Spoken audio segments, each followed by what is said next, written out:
Well, it happened. Mortal Kombat 1 is dead on day one, and it's because of the design diversity with characters like Tanya and the recently revealed Geras. Now, Geras, he has the stereotypical Chippendales dancer body, and, that just so happens to be okay with modern gaming today. But you look at Tanya, a character that the combat community has unanimously agreed is the worst redesign of all time. And in typical SJW woke fashion, Tanya isn't allowed to be feminine at all. Now, Geras is allowed to be this female gaze, male power fantasy character when Tanya is reduced to a generic Wakanda warrior. And when I say generic, I mean it. Her voice is that hard masculine voice. Her dialogue is very generic and Wakandan and Amazonish. And it's the most offensive racist redesign that I've ever seen, period, point blank. I mean, she's given a generic African headdress with the African neck rings that you would see on someone in a National Geographic documentary.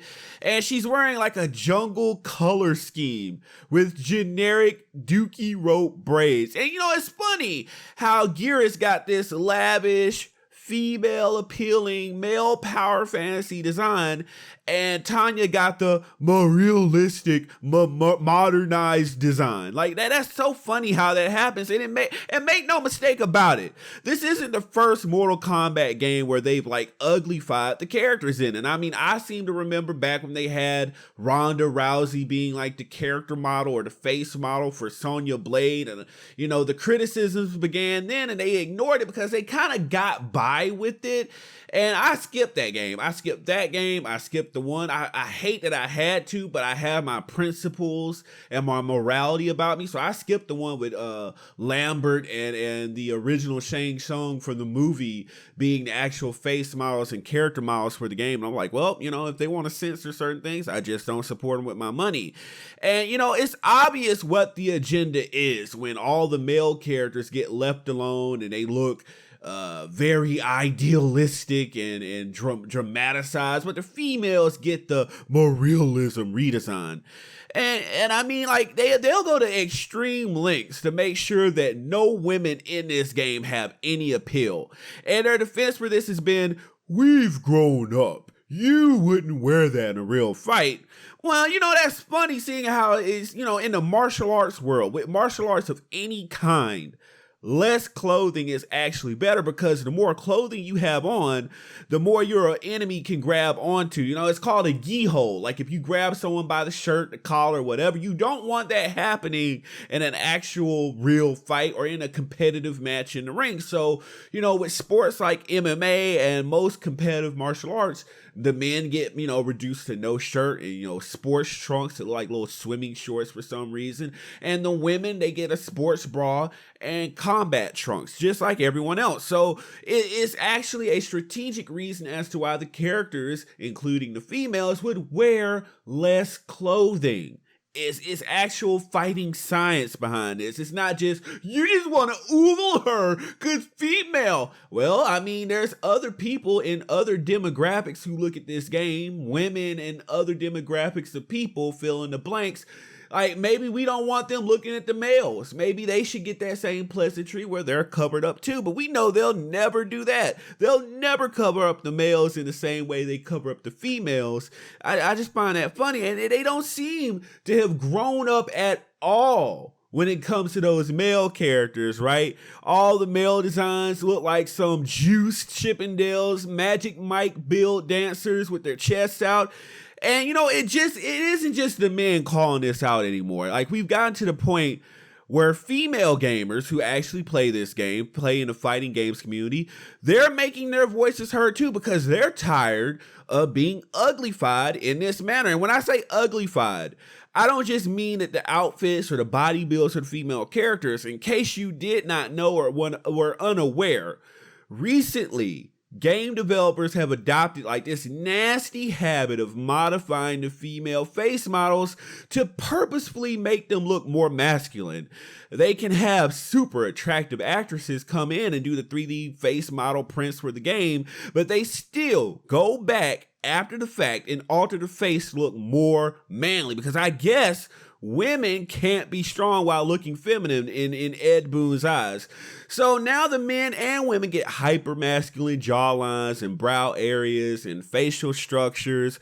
And women in the fighting games community have fought against this. But Mortal Kombat, the brand, and Ed Boon have decided that, not only do the voices of their paying customers not matter, but the views of their female fans don't matter either. And, I think maybe it's time for Mortal Kombat 1 to experience a Bud Light moment, since the voices of the people and the voices of the fans don't matter to Ed Boon. And it sucks that it's come to a Bud Light moment, but when you notice that they never listen to you, you try to open a dialogue with them and they ignore you and try to act like the controversy isn't happening.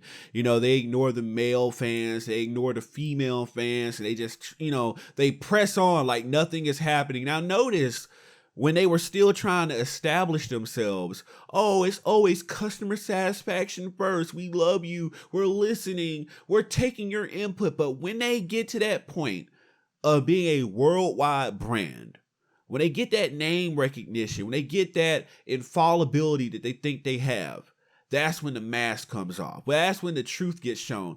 Oh, you thought we cared about you? No, we only care about our ESG score. We only care about what our investors think because they give us money. When they get to that point where everyone at the top gets golden parachutes and they don't care if the company goes under, and they figure, well, yeah, everyone at the bottom, they'll get destroyed. The programmers, the designers, the producers, but everyone at the top, oh, we're good. So we don't care what happens. That sucks for everybody, but you're not going to pigeonhole me into buying your game. I skipped your other games, and now a lot more people are talking about skipping this game because it's more of the same. More of the wrong same. Not the good same old Mortal Kombat that we used to love, but those changes that we told you about when you took Ronda Rousey and made her a generic face for all the female characters.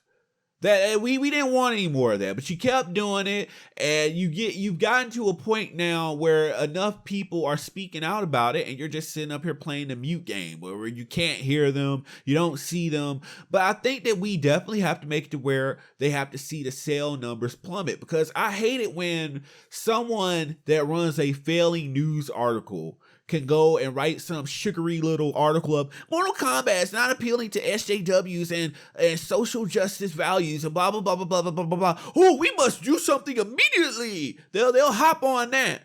But when their consumer base, when their customer base tells them unanimously that we're tired of all the female characters getting this and this and this and this done to them, oh no, we have to grow up and change with the times. Oh yeah, the times are definitely going to change. The times are going to change to where Mortal Kombat doesn't exist anymore. The times are going to change where Mortal Kombat is not on top anymore. That's what happened to Bud Light. And if you want to go with the fighting games community, that's what happened with Senran Kagura. They wanted to betray their fan base. They don't exist anymore. You look at Dead or Alive. That took one game. That didn't take a whole bunch of failures. That took one big failure. One lie to their community. And it destroyed them. And I feel like that's what has to happen for Mortal Kombat. I feel like if it happens with Mortal Kombat, it'll create a domino effect that will hopefully change the games industry. Because I'm tired of social justice, woke bull crap in the gaming community. That's not where it needs to be. Keep your politics in the political realm. Keep them out of our entertainment. Go ahead, hit that subscribe button, and I'll see you guys in the next one.